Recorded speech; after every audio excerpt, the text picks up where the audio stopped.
To Ms. CWyatt-Morley3, who is the founder and executive director of an organization called WOMEN and AIDS, AIDS. And of course, Ms. Wyatt-Morley, before we finish the show today, let's give you an opportunity to talk about how our audience and others might be able to assist you in doing what you're doing. I know that to produce a book is a very, very expensive proposition, yes, and to give it away is a much more expensive proposition. But how can they help you do what you're trying to do in terms of dealing with this disease? That's what we want to try to deal with over the last 6 minutes we have. Thank you so much for asking that question. Yes, you can please contact us at 256-3882. We need all of the volunteers that we can possibly get. We have taken on a large undertaking. You're absolutely correct in the book. It is expensive. We give it away, but there is a cost somewhere. We are a nonprofit organization. All of the donations are tax deductible. We desperately need your support. $50, $100 helps us do our work. We are in the street every day, 6 days a week.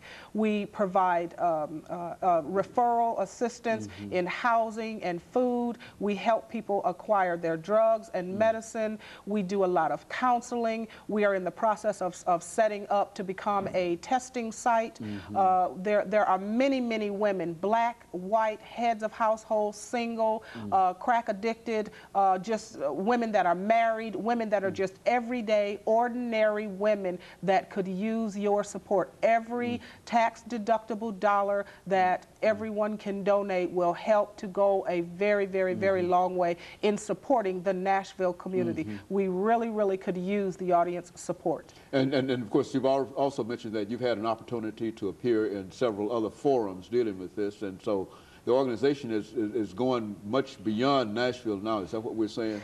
Yes, yes. I have appeared on CNN in '97, inducted into the Women's National Hall of Fame in '97.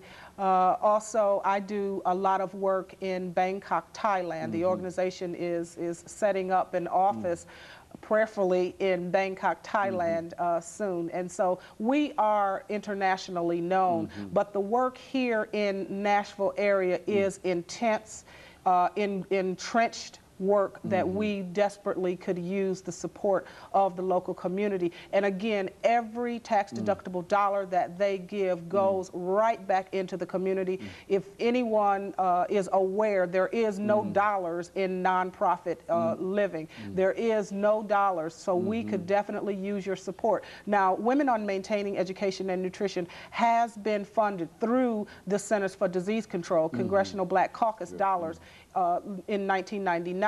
So we currently and presently are under a grant. However, that is for one specific program, but the overall programs where, example, we offer free massage therapy to the community. Well, there's a cost for that, which again, we could use your tax-deductible dollars. There is a cost in the books that we give away. Again, we could use your tax-deductible dollars. Also, as you had mentioned earlier, I am producer of Reasons to Live, Women, Their Families, and HIV, and there's a cost associated with that. Again, all of the monies that come into our organization are put back into the community, used to help infected and affected females living and coping with HIV and AIDS. We also have an outstanding youth program. We have a youth peer educator who goes into the schools, goes out into the communities, and our youth peer educator, his parents are individuals living with the disease. So he is able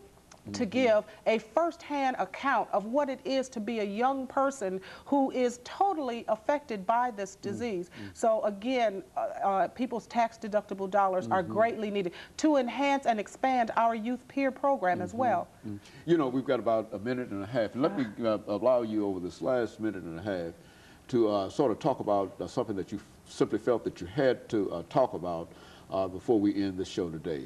Something that's top priority in terms of your mind as to what we might be able to do and what you might be able to do or others might be able to do dealing with this disease?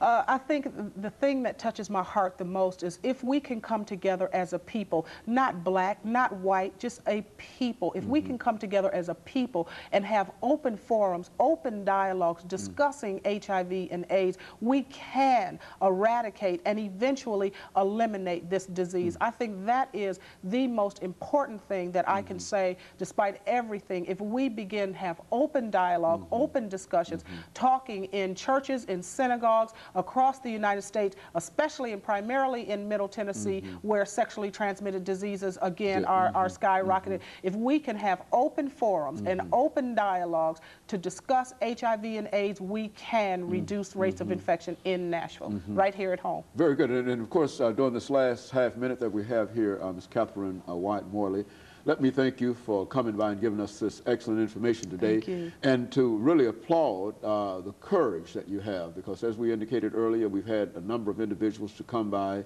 to talk about themselves being impacted by this disease. And we know that it takes a lot of courage to make a decision to come out and say that, yes, I do have this disease, but I am willing to work in order to keep other folks from having the same kind of problems that I'm having. And of course, I think that you're doing an excellent job, and we certainly applaud you for that. And let me encourage our audience to tune in again next week for another informative edition of Comments. Thank you, and good morning.